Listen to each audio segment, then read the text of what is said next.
I'm on the 6th hole, a very difficult par 3, 220 yards to that flag, and there's trouble all the way up the left with the water hazard, some difficult and dangerous bunkers out on the green.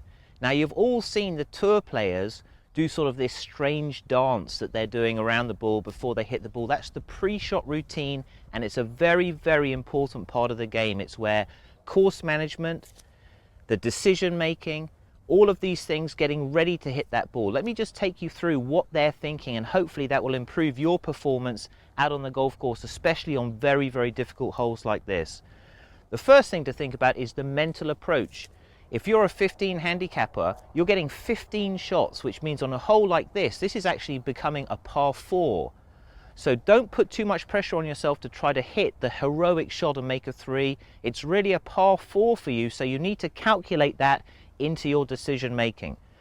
If I'm going to take this hole on here, I've got water all the way up the left. Now that's a 1-shot penalty, so strategically I really need to be thinking about how my game is going so far, what sort of shots I can hit. You can't practice something, or you can't take something out onto the golf course that you haven't practiced and something that you're just not capable of doing. It never ever works under pressure. So let me take you through what I would be thinking. 220 yards, probably in this situation being longer is better than being shorter. If I'm longer, I'm taking that water out of play, and also what I'm doing is I'm allowing myself a little bit more room to the right. So if I do make a mistake, if I do miss the green a little bit to the right, past that first bunker, I'm still going to be chipping and putting for a par. So for me, this is a rescue club, my hybrid, 220 into the wind. The mental approach now is really to be able to stick to that decision.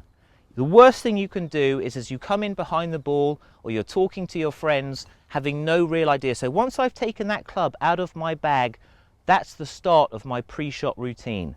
As I'm walking into the ball, I want to be aware of where that target is. So if I've picked a spot of grass, or I've tried to pick a line up to the trees behind the hole, I'm trying to really stay focused on that. So it's all about the commitment to that decision. If you're walking in there going, okay, now don't go left, don't go left, don't go left, well don't go right either, your whole game is shattered. You've given yourself no chance to execute a clean shot. So the decision is here.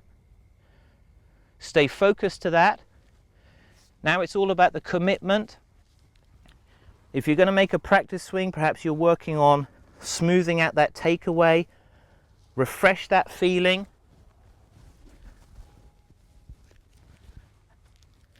Get lined up to that piece of grass. Nice smooth movements.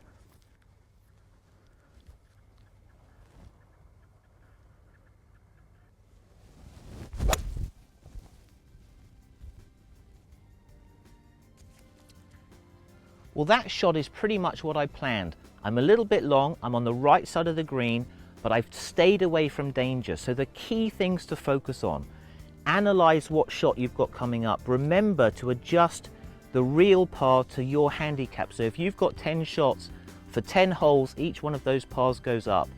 That takes a lot of pressure off. The next thing is, once you've taken that club out of your bag, that's the start of your pre-shot routine. Then it's a case of finding the aim line, staying committed to that decision, give yourself a little reminder of what you're thinking about in your practice swing, execute that shot.